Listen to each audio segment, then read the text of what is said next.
India TV 9 news Maharashtra. अंत्रोळीकर नगरातील घर फोडून 14 लाखांचे सोन्याचे दागिने लंपास करणाऱ्या एका चोरट्यास अटक करून त्याच्याकडून चोरलेले सर्व दागिने हस्तगत केल्याची माहिती पोलीस आयुक्त एम राजकुमार यांनी पत्रकार परिषदेत दिली. अंकित उर्फ अंकुश लक्ष्मण वाल्मिकी, वय 34, राहणार जुना बाजार, खडकी, पुणे, सध्या राहणार अंबिकानगर, पारशी विहिरीजवळ, सोलापूर, यास अटक करण्यात आली. वाल्मिकी याने एका अल्पवयीन मुलासह अंत्रोळीकर नगरातून घरातून सोन्याचे दागिने लंपास केले होते. या प्रकरणी रवी प्रकाश दौलताबाद यांनी विजापूर नाका पोलीस ठाण्यात फिर्याद दिली होती. रवी आणि त्यांची आई असे दोघे जण हैदराबाद येथे लग्न कार्यासाठी गेले होते. तेव्हापासून ते तिथेच राहत होते.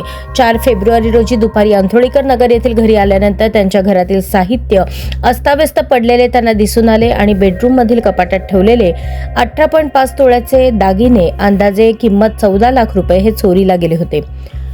पोलिसांनी अंत्रोळीकर नगर परिसरातील सीसीटीव्ही फुटेजची तपासणी करून तांत्रिक माहितीच्या आधारे आरोपी वाल्मिकी आणि त्याच्या अल्पवयीन मुलाला ताब्यात घेऊन त्या चोरीचा शोध लावला.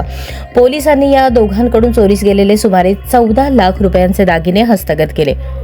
ही कारवाई पोलीस आयुक्त एम राजकुमार, पोलीस उपायुक्त विजय कबाडे, सहाय्यक पोलीस आयुक्त दिलीप पवार, वरिष्ठ पोलीस निरीक्षक दादासाहेब गायकवाड, सुशांत वरळे, सहाय्यक पोलीस निरीक्षक शीतल कुमार गायकवाड, सहाय्यक फौजदार अप्पा पवार, पोलीस अंमलदार सचिन हार, अजय परदेशी, गणेश शिर्के, लक्ष्मीकांत फुटाणे, समाधान मारकड आदींनी केली.